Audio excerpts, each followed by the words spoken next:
오늘 22장의 말씀의 시작은 하나님이 아브라함을 시험하시려고 그를 부르셨다라는 말씀으로 시작이 됐죠. 하나님께서 아브라함을 시험하시려고 그를 부르셨다. 근데 그 내용이 굉장히 충격적이에요. 2절에 보니까 네 아들, 네 사랑하는 독자 이삭을 데리고 모리아 땅으로 가서 내가 내게 일러준 한 산 거기서 그를 번제로 드리라. 이것이 하나님께서 지금 아브라함에게 하시는 말씀이에요. 이 하나님께서 지금 아브라함에게 주시는 이 시험의 내용은 그런데 굉장히 실제적이라 하는 거죠. 어떤 인내를 가지고 하나님의 말씀이 이루어질 때까지 기다리고 하는 그런 종류의 시험이 아니라 실제적이라는 거예요. 그 아들 이삭을 번제로 드리라고 하시는 거예요. 그리고 이제 그 하나님의 명령에 순종하기 위해서는 어떻게 해야 돼요? 그 아들 이삭을 죽여야 돼요. 번제로 드리기 위해서 죽여야 한다는 거예요. 1절에 하나님이 아브라함을 시험하시려고 부르셨지만 그럼에도 불구하고 아직 아브라함은 이 하나님의 명령이 시험인지 알 길이 없죠. 모르고 있다는 거예요. 그러니까 아브라함의 입장에서는 지금 큰일이 난 거예요. 자기 아들을 번제로 드리라는 명령이 떨어졌어요. 그냥 드리는 척만 해서는 하나님의 명령을 불순종하는 게 돼요. 하나님의 명령을 따를 길이 없어요. 그냥 드리는 척만 해서는 하나님의 명령을 지킬 길이 없다라는 거예요. 그런데 그 시험의 내용이 조금 이상해요.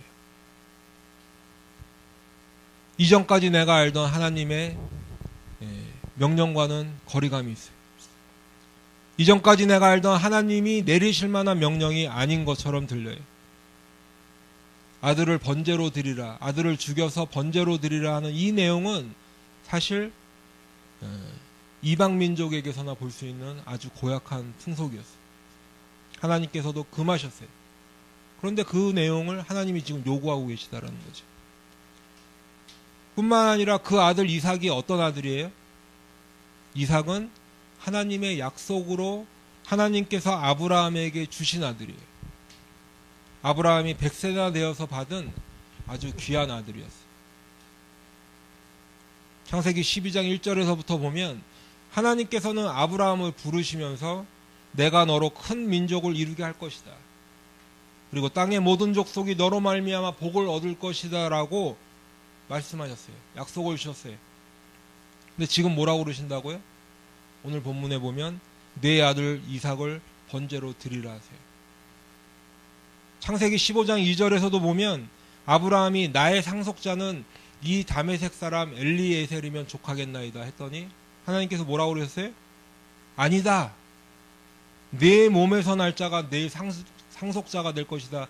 분명히 하나님이 그렇게 말씀하셨는데, 그리고 아브라함을 밖으로 데리고 나가셔서 하늘을 우러러 이 별들을 셀 수 있나 보라.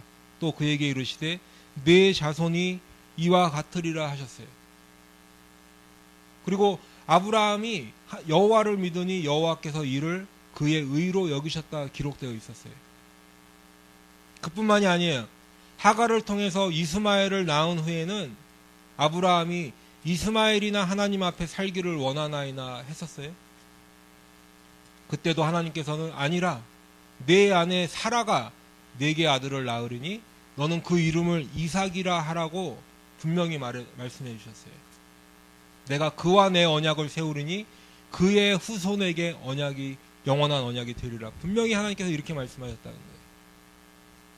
그리고 이게 끝이 아니에요.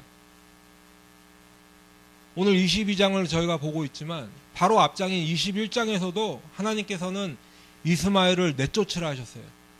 그리고 이삭에게서 나는 자라야 넷이라 부를 것임이니라. 하나님께서 지금 아브라함에게 한두 번 말씀하신 것이 아니에요. 너무나도 이 명백한 하나님의 약속의 말씀이 계속 이어지고 있었어요. 창세기 12장에 아브라함을 부르실 때부터 하나님께서는 계속해서 아브라함에게 약속의 말씀을 주셨었는데 그 중 하나가 뭐예요? 자손에 대한 약속이에요. 그렇죠? 그리고 이제 그 약속이 현실이 되고 이루어져서 아브라함이 100세나 되어서 아들 이삭을 얻게 되었어요. 그런데 지금 하나님께서 뭐라고 그러신다고요? 네 아들 이삭을 번제로 드리라 하세요. 그런데 여러분 말씀을 가만히 보면, 오늘 본문 말씀을 가만히 보면 하나님께서도 이삭이 귀한 아들인 것을 알고 계세요. 아브라함에게 이삭이 보통 아들이 아니라 정말 귀한 아들이라는 것을 하나님께서도 누구보다 알고 계시다라는 거예요. 그래서 내 아들, 내 사랑하는 독자 이삭이라고 표현을 하시는 거예요. 그리고 그 아브라함의 아들을 드리는데 아브라함이 사랑하는 아들을 드리라는 거예요. 그 아들은 이스마엘과 이삭 둘 중에 하나가 아니라 바로 내 사랑하는 독자 외아들 이삭이라는 거예요. 그 이삭을 지금 드리라고 하고 계신 거예요. 여러분이라면 어떠실 것 같아요? 여러분에게 이 하나님의 말씀이 들려졌을 때 여러분이 아브라함이라면 어떤 생각을 하실 것 같아요? 하나님께서 여러분에게 네 사랑하는 독자 이삭을 번제로 드리라 하셨다면 아멘 하고 기쁨으로 들으실 수 있을 것 같아요. 보통 사람이 남의 일이라 생각하면 쉽게 대답이 나와요. 그렇죠? 근데 만약에 막상 그 일이 내 일이다, 내 앞에 닥친 문제다라고 생각되면 아마도 쉽게 아멘을 장담할 수 있는 사람은 없을 거예요. 아브라함에게는 차라리 양과 소 1000마리를 드려라, 이게 오히려 쉬울 수도 있어요. 그동안 하나님께 많은 복을 받아서 많은 양과 소떼를 몰고 다녔잖아요. 그렇죠? 오히려 아들 하나 드리라는 것보다는 양과 소 1000마리 드려라, 이게 아브라함에게 쉬울 수도 있다는 얘기예요. 그런데 하나님께서는 그렇게 하지 않으시고 네 사랑하는 독자 이삭을 번제로 드리라고 말씀하고 있어요. 이때 아브라함의 심정이 어떤 심정이었을까요? 히브리서 11장 17절 말씀에서 아브라함의 심정을 우리가 알 수 있는데 히브리서 11장 17절에 보면 아브라함은 시험을 받을 때에 믿음으로 이삭을 드렸으니라고 기록되어 있어요. 아브라함은 시험을 받을 때에 믿음으로 이삭을 드렸다. 우리의 생각과는 달리 아브라함은 전혀 요동하지 않았어요. 오히려 믿음으로 이삭을 드렸다라고 기록하고 있어요. 하나님께서 내 사랑하는 독자 이삭을 번제로 드리라 하셨을 때 아무런 주저함 없이 아멘, 그 아들 이삭을 드렸다는 거예요. 어떻게 아브라함은 이렇게 할 수 있었을까요? 조금 전에 읽어드렸던 이 히브리서 11장 17절부터 19절 말씀에 그 답이 있는데요. 아브라함은 시험을 받을 때 믿음으로 이삭을 드렸으니 그는 약속들을 받은 자로 돼 그 외아들을 드렸느니라. 그에게 이미 말씀하시기를 내 자손이라 칭할 자는 이삭으로 말미암으리라 하셨으니, 내 자손이라 칭할 자는 이삭으로 말미암으리라 하셨으니, 히브리서 기자도 이 사실을 이미 기록하고 있는 거예요. 이삭으로 말미암으리라. 그렇다면 아브라함이 이렇게 이삭을 아무 주저함 없이 믿음으로 하나님께 드릴 수 있었던 이유는 뭐예요? 19절에 계속해서 보면 그가 하나님이 능히 이삭을 죽은 자 가운데서 다시 살리실 줄로 생각한지라. 비옥컨대 그를 죽은 자 가운데서 도로 받은 것이니라. 여러분, 아마도 아브라함도 지금 이 당시에는 구체적으로 일이 어떻게 진행되고 있는지 모를 수가 있어요. 하나님께서 어떻게 하실지 아직은 알 수도 없고 아브라함조차도 아직 결과를 예측할 수가 없는 당시에요. 상식적으로도 맞지 않는 것 같아요. 이치에 맞지도 않고 논리적으로도 이해가 가지 않지만 아브라함의 마음에는 하나님께서 약속을 하셨기 때문에 이 이삭을 내가 하나님께 번제로 드린다 해도 하나님께서는 그 이삭을 죽은 자 가운데서 다시 살리실 것이다. 하나님께서 그 이삭을 죽은 자 가운데서 다시 살리실 것이다. 그래서 믿음으로 드리는 거예요. 사도 바울도 로마서 4장 17절에서 그가 믿은 바 하나님은 죽은 자를 살리시며 없는 것을 있는 것으로 부르시는 이신이라라고 기록하고 있어요. 하나님은 죽은 자를 살리시는 분이 없는 것을 있는 것으로 부르시는 이심을 아브라함이 믿었다라는 거예요. 아브라함은 지금 드리는 척만 하는 게 아니에요. 하나님께서 드리라고 하셨기 때문에 실제로 드리는 거예요. 그렇게 되면 그 아들은 어떻게 될까요? 죽는 거예요. 그렇지만 하나님께서는 능히 그 아들을 다시 살리시는 분이시다. 믿음으로 드리는 거예요. 또 한 가지는 어떻게 이렇게 평소 하나님답지 않은 아브라함이 알고 있는 하나님이 이런 분이 아니신데 그런 명령을 내리셔도 아브라함은 순종할 수 있었어요? 내가 아는 하나님은 절대 약속의 아들 이삭을 번제로 드리라고 하실 리가 없었는데 아브라함은 어떻게 그 음성이 하나님의 명령인 줄 알고 하나님께 순종할 수 있었을까? 혹시 이번에는 내가 잘못 들은 건 아닌가? 금요일도 말씀드렸지만 이것은 아브라함이 늘 하나님과 동행하는 삶을 살았기 때문에 이것이 하나님의 명령인 것을 즉각적으로 알았다라는 거예요. 아브라함은 하나님과 늘 친밀한 교제를 하며 살아왔어요. 하나님의 말씀에 늘 귀를 기울였고 하나님께서 말씀하시는 대로 순종하며 살아왔어요. 하나님께서 부르실 때마다 주여 내가 여기 있나이다 응답하며 살아왔어요. 그렇기 때문에 내 아들을 번제로 드리라는 말씀도 전혀 이상하지 않았어요. 전혀 의심하지 않았어요. 그래서 순종하는 거예요. 이제 아브라함이 아침에 일찍이 일어납니다. 나귀의 안장을 지우고 종들을 데리고 또 이삭을 데리고 번제했을 나무를 가지고 하나님께서 가라고 알려주신 곳으로 길을 떠나는 거예요. 3일 후에 이제 그 종들에게 이야기합니다. 너희는 나귀와 함께 여기서 기다리라. 내가 아이와 함께 저기 가서 예배하고 우리가 너희에게로 돌아오리라. 이제 아브라함은 그 번제나무를 가져다가 이삭에게 지우게 합니다. 자기는 불과 칼을 가지고 이제 아브라함과 이삭 둘이서만 길을 가는 거예요. 이제 그 가는 도중에 이삭이 묻습니다. 아버지, 불과 나무는 여기 있는데 번제할 어린 양은 어디 있는 거예요? 아브라함이 대답하죠. 번제할 어린 양은 하나님이 자기를 위하여 친히 준비하시리라. 번제할 어린 양은 하나님이 자기를 위하여 친히 준비하시리라고 대답하는 아브라함의 심정. 그 심정은 어땠을까요? 이삭을 번제로 드리러 가는 길에 그 아들은 아직 자기가 번제로 드려지는지 알 수 없어요.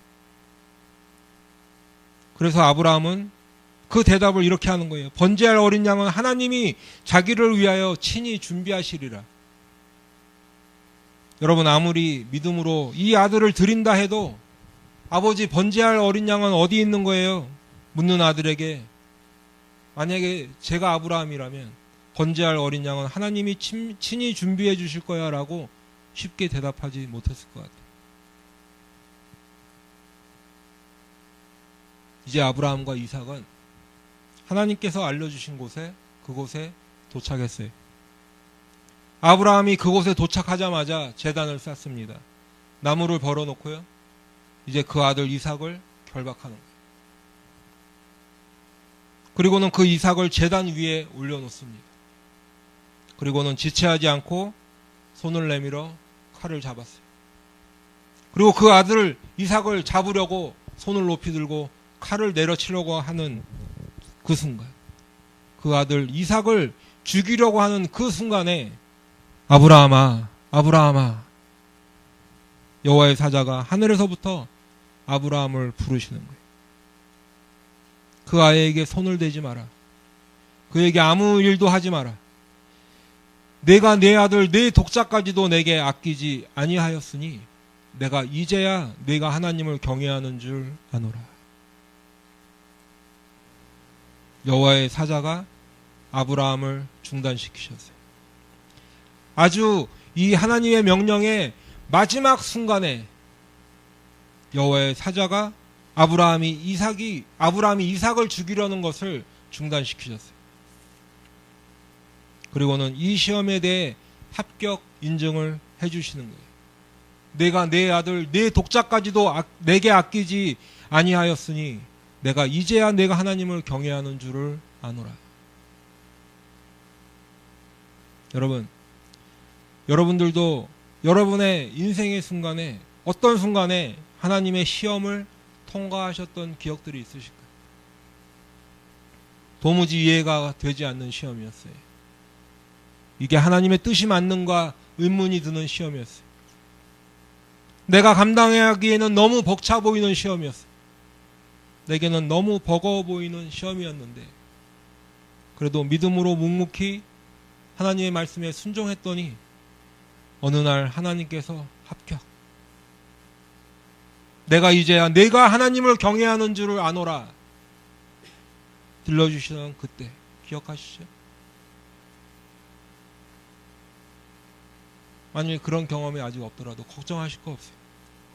그런 순간이 오면 하나님께서 여러분에게 그런 명령을 내리실 때 여러분들도 믿음으로 하나님의 말씀에 순종하면 되는 거예요. 그리고 이제 뒤를 돌아보니 그때가 내 믿음이 성장하는 순간이었구나. 그 순간이 고난의 시간이 아니라 오히려 하나님께서 개입하시던 때였구나. 하나님께서 역사하시던 때였구나. 하나님께서 나를 인도하시던 순간이었구나. 고백하는 거예요. 하나님께 대한 내 믿음이 더욱더 굳건해지고 내 믿음이 성장하는 거예요. 우리 그레이스 침례교회 성도 여러분들은 모두가 다 이런 순종의 순간이 오면 모두가 다 하나님께로부터 합격 받으시길 바래요.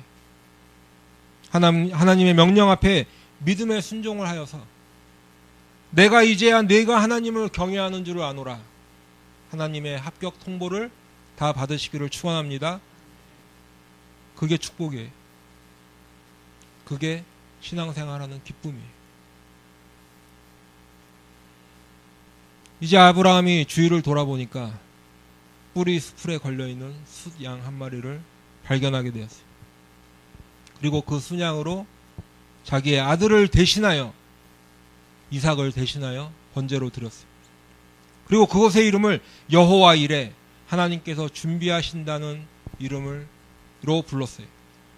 번제할 어린 양은 하나님이 친히 준비하시리라 라고 그 아들 이삭에게 답해 주었는데 진짜로 하나님께서 친히 준비해 주시는 거예요.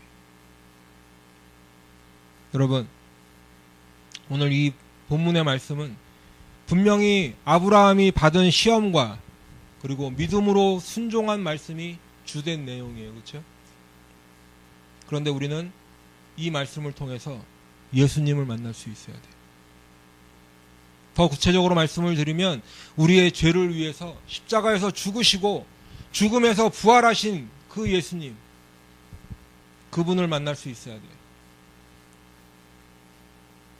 여러분 한번 그 부분을 좀 자세히 살펴보도록 하겠습니다. 오늘 본문 처음에 하나님께서 아브라함에게 이삭을 번제로 드리라고 말씀하시면서 어디로 가라고 그러셨죠?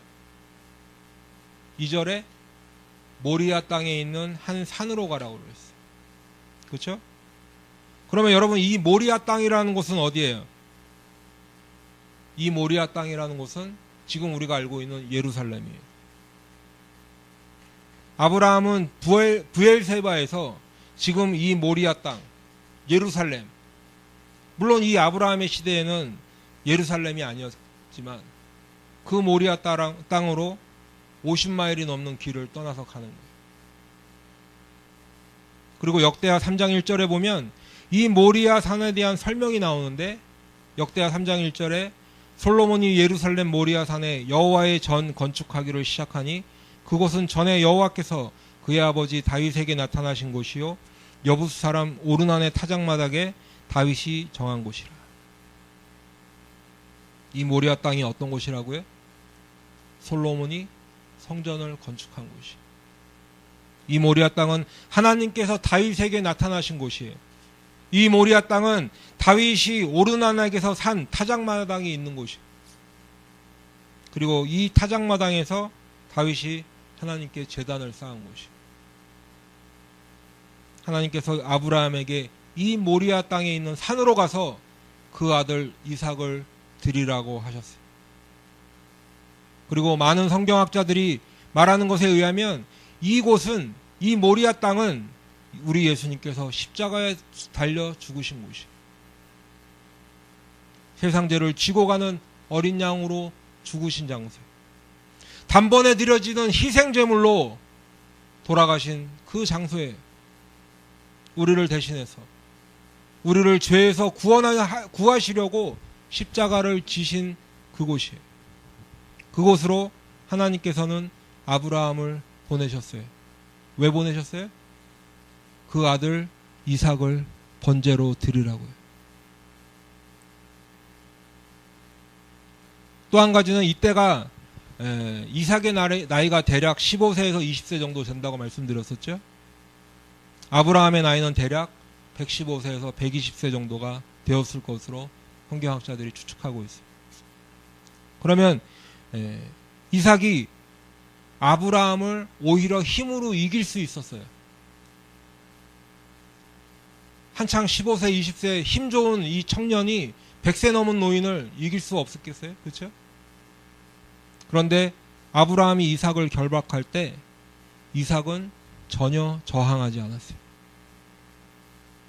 우리는 이러한 이삭이 순종하는 모습 속에서 하나님 아버지의 구원 계획 앞에 무조건적으로 순종하시는 그 아들 예수 그리스도를 겸손함을 볼 수 있는 거예요.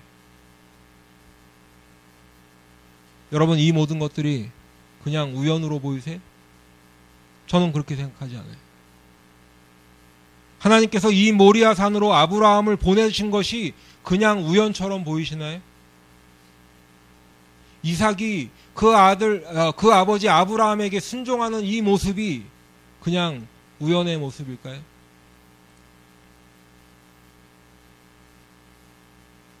그리고 하나님께서 지금 아브라함을 그곳에 보내기만 하신 것이 아니라 왜 그곳에 보내셨어요?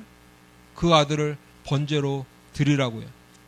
그런데 그곳에서 아브라함은 이삭을 드렸어요, 안 드렸어요? 이삭을 죽인 거예요, 안 죽인 거예요? 실제로는 죽이지 않았잖아요, 그렇죠? 죽이러 갔지만 그곳에서 실제로 죽이진 않았죠. 아브라함이 이삭에게 말한 대로 번제할 어린 양은 하나님께서 자기를 위하여 친히 준비하시리라 말씀하셨는데, 아브라함은 하나님께서 준비해 주신 순양을 잡아서 번제로 드렸고, 그리고 나서 아브라함과 이삭은 브엘세바로 돌아갔어요, 다시. 그런데 여러분, 이삭을 죽이지 않았어도 하나님께서는 이삭을 받으셨어요. 그리고 아브라함은 하나님께 그 이삭을 드렸어요. 하나님께서는 내가 내 아들, 내 독자까지도 내게 아끼지 아니하였다라고 말씀해 주시는 거예요. 내가 내 아들, 내 독자까지도 내게 아끼지 아니하였다. 하나님께서는 아브라함에게 내 아들 이삭을 번제로 드리라 말씀하셨지만 그것은 아브라함의 마음이 어떠한가를 보시기 위한 시험이었어요.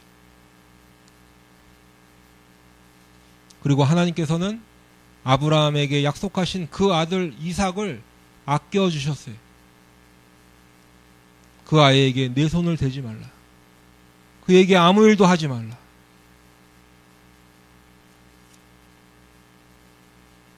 하나님께서 아브라함의 아들 그 이삭을 아껴주셨다는 거예요. 그런데 여러분, 우리 하나님께서는 하나님의 아들인 독생자 예수 그리스도를 아끼지 아니하시고 십자가에서 죽이셨어요. 로마서 8장 32절에 보니까 자기 아들을 아끼지 아니하시고 우리 모든 사람을 위하여 내어주셨다라고 기록되어 있어요. 하나님은 자기 아들을 아끼지 않으셨어요. 저와 여러분을 죄에서 구원하기 위하여서 독생자 예수 그리스도를 십자가에서 죽이시는 거예요. 어떻게 하다 보니 그렇게 된 게 아니에요. 하나님께서는 이미 태초부터 저와 여러분의 모든 죄를 위해서, 저와 여러분을 모든 우리의 죄로서부터 구원하시기 위해서 예수를 이 땅에 보내시기로 작정하신 거예요. 그리고 그 예수님께서는 아버지 하나님께 순종하셨어요. 하늘의 모든 영광을 버리시고 이 땅에 오셨어요. 우리의 모든 죄와 저주를 담당하셨어요. 우리를 대신해서 십자가에서 죽으시고 그 피로 우리를 깨끗게 하여 주시는 것이. 그리고 누구든지 그 예수를 믿기만 하면 멸망하지 않고 하나님의 심판날에 지옥의 형벌을 받지 아니하고 하나님의 나라 천국에 들어가 하나님과 함께 영생을 누리는 그 은혜와 사랑을 베풀어 주신 거예요. 이게 복음이에요. 이게 하나님의 약속의 말씀이고 이것이 하나님의 은혜예요. 여러분들이 너무 잘 아시는 말씀대로 요한복음 3장 16절부터 보면 하나님이 세상을 이처럼 사랑하사 독생자를 주셨으니 이는 그를 믿는 자마다 멸망하지 않고 영생을 얻게 하려 하십니다. 하나님이 그 아들을 세상에 보내신 것은 세상을 심판하려 하심이 아니요 그로 말미암아 세상이 구원을 받게 하려 하심이라. 그를 믿는 자는 심판을 받지 아니하는 것이요 믿지 아니하는 자는 하나님의 독생자의 이름을 믿지 아니함으로 벌써 심판을 받은 것이니라. 이게 성경의 선언이에요. 그런데 여러분, 오늘 본문 말씀에서 우리가 찾아볼 수 있는 것은 예수님의 십자가뿐만 아니에요. 오늘 본문을 통해서 우리는 예수님의 부활도 함께 볼 수 있어요. 조금 전에 말씀을 드렸지만 아브라함은 이삭을 하나님께 번제로 드렸는데 실제로 이삭이 죽지는 않았어요. 그렇죠? 그런데 하나님께서는 이삭을 받으셨다고 했어요? 안 받으셨다고 했어요? 받으신 거예요. 그래서 히브리서 11장 17절 말씀을 다시 보면 아브라함은 시험을 받을 때 믿음으로 이삭을 드렸으니 그는 약속들을 받은 자로되 그 외아들을 드렸느니라. 그리고 19절에 보면 아브라함이 어떻게 생각했다고요? 하나님이 능히 이삭을 죽은 자 가운데서 다시 살리실 줄로 생각한지라. 비유컨대 그를 죽은 자 가운데서 도로 받은 것이니라. 말씀해 주신 거예요. 여러분, 죽은 자 가운데서 다시 받는다, 죽은 자 가운데서 다시 살리신다는 이 말씀을 예수님의 제자들도 온전히 깨닫지 못했어요. 예수님의 부활을 보기 전에는요. 여러분 다 아시는 대로 변화산 사건 기억하시죠? 변화산 사건에 내려올 때 우리 주님께서 베드로와 안드레와 요한에게 이 본 것을 인자가 죽은 자 가운데서 다시 살아날 때까지 이야기하지 말라고 말씀하세요. 그랬더니 제자들이 죽은 자 가운데서 다시 살아나다는 말씀이 무슨 말씀인지 알지 못했다라고 하고 있어요. 근데 지금 아브라함은 하나님이 능히 이삭을 죽은 자 가운데서 다시 살리실 줄로 생각한지라. 비유컨대 그를 죽은 자 가운데서 도로 받은 것이니라 라고 히브리서 기자가 쓰고 있다라는 거예요. 아브라함에게 이미 부활 신앙이 있는 거예요. 모든 사람이 죽는 것은 당연한 이치이지만 아브라함은 하나님은 죽은 자를 살리시는 분이시다, 부활 신앙이 있는 거예요. 그러니까 예수님의 십자가의 대속과 그리고 죽음에서 부활하시는 이 복음을 이미 아브라함이 가지고 있었다는 거예요. 하나님께서는 아브라함에게 이 시험을 통하여 복음을 직접 들려주시는 거예요. 몸소 체험하게 하시는 거예요. 갈라디아서 3장 8절에 보면 하나님께서 먼저 아브라함에게 복음을 전하셨다라고 기록되어 있어요. 언제 아브라함에게 복음이 전해졌어요? 오늘 본문의 말씀을 통해서. 왜요? 왜 아브라함에게 복음이 전해졌어요? 모든 믿는 사람을 아브라함의 자손으로 부르시기 위해서. 그런즉 믿음으로 말미암은 자들은 아브라함의 자손인 줄 알지어다. 또 하나님이 이방을 믿음으로 말미암아 의로 정하실 것을 성경이 미리 알고 먼저 아브라함에게 복음을 전하되 모든 이방인이 너로 말미암아 복을 받으리라 하였느니라. 복음은 신약에만 나오는 단어가 아니라는 거예요. 복음은 이미 구약에서도 아브라함 때에서도 하나님께서 들려주신다는 거예요. 아멘. 여호와의 사자가 두 번째 아브라함을 부르고 계세요. 내가 나를 가리켜 맹세하노니 내가 이같이 행하여 내 아들 내 독자도 아끼지 아니하였은즉 내가 네게 큰 복을 주고 네 씨가 크게 번성하며 하늘의 별과 같고 바닷가의 모래와 같게 하리니 네 씨가 그 대적의 성문을 차지하리라. 또 내 씨로 말미암아 천하 만민이 복을 받으리니 이는 내가 나의 말을 준행하였음이니라. 그리고 이 말씀은 갈라디아서 3장에서 그대로 해석해주고 계시다고 제가 여러 번 말씀드렸죠. 갈라디아서 3장 14절에 보면 이는 그리스도 예수 안에서 아브라함의 복이 이방인에게 미치게 하고 또 우리로 하여금 믿음으로 말미암아 성령의 약속을 받게 하려 함이라. 또 16절에는 이 약속들은 아브라함과 그 자손에게 말씀하신 것인데 여럿을 가리켜 그 자손들이라 하지 아니하시고 오직 한 사람을 가리켜 네 자손이라 하셨으니 곧 그리스도라. 갈라디아서에서 이미 이 말씀을 해석해주고 있다는. 아브라함은 이삭을 드리라는 이 하나님의 시험을 통하여서 예수 그리스도가 십자가에서 우리 모두의 죄를 대신해 죽으시고 또 죽음에서 다시 살아나시는 이 부활의 신앙, 복음을 받게 되었어요. 그리고 복음을 믿게 되었어요. 그뿐 아니라 하나님께서 아브라함에게 큰 복을 주시는데 네 씨가 크게 번성하여 하늘의 별과 같고 바닷가의 모래와 같을 것이고 네 씨가 그 대적의 성문을 차지할 것이고 또 네 씨로 말미암아 천하 만민이 복을 받으리라 약속을 주시는 거예요. 하나님의 약속의 말씀은 계속해서 아브라함에게 주어지는 것이고 계속해서 이어지는 것이 하나님의 은혜와 예수 그리스도의 대속하심이 이방에까지 미칠 것이다. 예수 그리스도를 믿는 모든 자에게 구원과 영생을 주시겠다고 약속해 주시는 거예요. 이제 말씀을 맺도록 하겠습니다. 사랑하는 성도 여러분, 또 오늘 이 말씀을 들으시는 모든 우리 성도 여러분, 여러분은 어떠세요?